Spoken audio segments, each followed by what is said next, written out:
Noticias importantes. Sean bienvenidos. El día de hoy le traemos nuestro bloque de noticias de Cuba. Y si les gustaría que sigamos subiendo este contenido, por favor escríbanos en los comentarios. Estas son las noticias del día de hoy. Crisis en Cuba. Crisis de medicamentos en Cuba. Racionamiento versus raciocinio. Entre otras noticias, la justicia sesgada de Cuba. Comenzamos. Nunca se trazó una eficaz estrategia gubernamental para paliar los baches de la frágil industria farmacéutica nacional o para asegurar los llamados grupos farmacológicos por tarjeta de control. Apenas ha amanecido la ciudad a otro tórrido día de verano, pero ya se agrupan decenas de personas en el portal de la farmacia Carlos III, en el centro de La Habana. El día anterior descargaron los medicamentos y como la cantidad y variedad de surtidos jamás cubre la demanda, exactamente cada 10 días, un ansioso conglomerado humano llena durante varias horas el área y sus alrededores.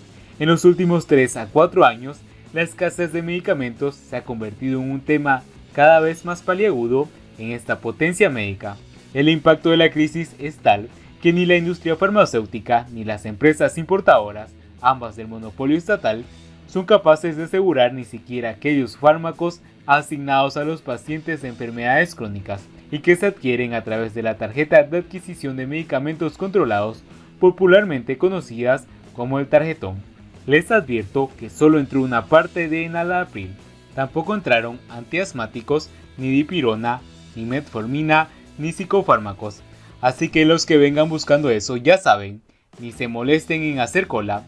Advierten los altavoces de las empleadas de las farmacéuticas que ha salido a enfrentar a la multitud como si de un gladiador ante leones se tratara. La respuesta, en efecto, es una especie de rugido colectivo. Instantes después, la misma empleada vuelve a salir al testado portal para informar, con idéntica sutileza, sobre la genial solución que le van a dar las farmacias a la insuficiencia de medicinas. Cállense y atiendan para acá, para que después no digan que no sabían. A renglón seguido anuncia que solo se venderán por cada tarjetón la mitad de las dosis indicadas que le corresponde al médico especialista, y remata con una advertencia absolutamente irracional, así que ahorren. La idea supuestamente altruista es que con este racionamiento de lo ya racionado con un mayor número de pacientes tengan la posibilidad de adquirir una parte de la medicina que requiere el tratamiento para su enfermedad. La mala noticia es que en la práctica, y por desgracia de autoridad de los admiradores de la miseria, lo que se logra es multiplicar la cantidad de personas que no pueden cumplir debidamente lo indicado por un facultativo capacitado para ello, y en consecuencia se multiplican los riesgos de complicaciones de salud que se deriven, que en numerosos casos incluyen eventos de suma gravedad como infartos cerebrales o cardiovasculares, hiperglicemia, problemas renales, por solo mencionar algunos. Así, la alternativa a la escasez es ignorar un principio tan básico que puede enunciar simple y matemáticamente. Consumir la mitad de la dosis equivale al doble de riesgo para los pacientes, porque sucede que no existen medios hipertensos, medio cardiópatas o medio diabéticos. Los quebrantos de salud no se pueden amoldar a la pobretería del mercado de medicamentos, si no fuera por las muy pocas cacareadas bondades de una revolución que no deja desamparado a nadie. Podría pensarse que estamos asistiendo a un escenario de neomalthusianismo, donde el exceso de población, sumado a la creciente escasez de recursos, impone una inevitable selección de sociodemografía. Los más débiles, los más viejos, los menores ingresos y los enfermos serán los sectores diezmados, y solo sobrevivirán sin mayores daños los más solventes, fuertes, jóvenes, saludables, aunque no sea o necesariamente una política de Estado. Resulta obvio que, a despacho del acelerado envejecimiento de la población cubana y con ello el aumento de pacientes crónicos con enfermedades relacionadas a edades avanzadas, nunca se trazó una eficaz estrategia gubernamental para paliar los baches de la frágil industria farmacéutica nacional o para asegurar los llamados grupos farmacológicos por tarjeta de control, echando atrás el almanaque y apelando al extenso historial de carencias de la isla. Son numerosos los fármacos que desaparecieron de los anaqueles en los años 90 para no regresar nunca más. Incluso aquellos que en antaño podían adquirir libremente comenzaron a prescribirse por receta médica, situación que permanece hasta la actualidad. Nunca el surtido de las farmacias ha vuelto a acercarse al que existía en 1989, a pesar de las frecuentes promesas oficiales de mejoría o de recuperación de la industria.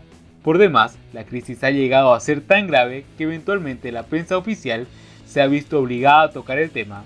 Así, por ejemplo, el 3 de febrero de 2018, en la página digital del Grama, apareció el artículo en el mostrador de la farmacia, donde se informaba que en 2017 se habían reportado decenas de medicamentos faltantes en todo el país a lo largo de todo el año, y se reconocía la persistencia de ausencias en grupos farmacológicos de alta demanda, entre los que se contaban hipotensores, antidepresivos, antiglucéricos y muchos más. La empresa BioCuba Pharma informó que la inestabilidad de las entregas de medicamentos se debía a la falta de financiamiento oportuna para pagar a los proveedores de materias primas, materiales de envases e insumos.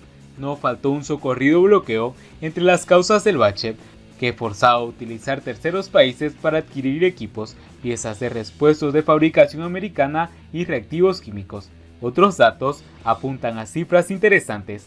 De los 801 medicamentos que conforman el cuadro básico de la demanda de Cuba, BioCuba Pharma era responsable del 63%. En total, 505 medicamentos se producían por la industria farmacéutica nacional y 286 eran importados por MINSAP. En tanto, de los 370 renglones que se distribuían en la red de farmacias, 301 eran de producción nacional y 69 importados. Pese a todo, explicaron las autoridades de la industria farmacéutica, la crítica situación cambiaría paulatinamente para una mejoría hasta la recuperación de la producción y distribución de medicamentos, la cual debería producirse en el primer trimestre de 2019. Pero los funcionarios de BioCuba Pharma sugerirían, además, que los galenos llevaban parte de la responsabilidad por no estar suficientemente informados sobre la existencia o no de las medicinas que indicaban a sus pacientes, y si los médicos tienen la correcta información de las dificultades de un medicamento determinado, debe evitar prescribirlo. El problema real, más allá de este colosal simplismo, era que sigue siendo el desabastecimiento casi absoluto de los grupos completos, incluyendo antibióticos para combatir infecciones y analgésicos para aliviar dolores, y que ha hecho que muchos médicos, a riesgo de ser sancionados, recomienden en sus consultas a sus pacientes la gestión de propias medicinas a través de familiares o amigos emigrados. En 2018, durante una intervención ante la Asamblea Nacional, el entonces ministro de Salud Pública, Roberto Morales Ojeda, llamó a combatir el mal uso de las recetas médicas, exhortación que condujo automáticamente al racionamiento de los talonarios de recetas de los galenos. En lo sucesivo, recibirían un número limitado de estas a fin de atajar los malos manejos entre los médicos corruptos y contrabandistas de medicamentos, un negocio que se veía verificando desde años atrás y que crecía en proporción directa con la disminución de la oferta de redes legales. Era esta la ramplona estratégica oficialista concebida para erradicar el ancho y profundo agujero de ilegalidades por el cual ocurrían las medicinas en las redes de las farmacias, agravando las carencias y alimentando el mercado informal. Simultáneamente, se puso límite también a la cantidad de medicamento que podrían indicar en cada receta, lo cual, o paradoja, obligaría a emitir un número mayor de recetas a un mismo paciente. El resultado de tanto despropósito no se hizo esperar. El contrabando de medicinas diversificó sus estrategias, mientras la insensata racionalización de talonarios de receta tuvo un efecto nulo, cuando no contraproducente, en el control de medicamentos. Entretanto, más de 2 años después de las triunfales promesas de BioCuba Pharma, y lejos de remontarse, la escasez de medicinas en Cuba se ha profundizado y apunta a agravarse aún más, porque al final del día no se trata de una crisis de fármacos, sino de un sistema cuya enfermedad no tiene cura. Apenas al mediodía, ya en la farmacia Carlos III, se han agotado los medicamentos. La cola se dispersa entre murmullos, quejas y rostros de resignación. Cae el telón sobre una escena que se repetirá idéntica y exactamente dentro de 10 días. Así terminamos el diario informativo del día de hoy. No olviden que si quieren que sigamos haciendo este bloque específico de noticias de Cuba, por favor escríbanos en los comentarios para saber que les gustó el contenido. Mientras tanto, en el canal no solo le informaremos noticias de Cuba, sino también las últimas noticias de Estados Unidos, Donald Trump y el mundo. Gracias y nos vemos en el siguiente informe.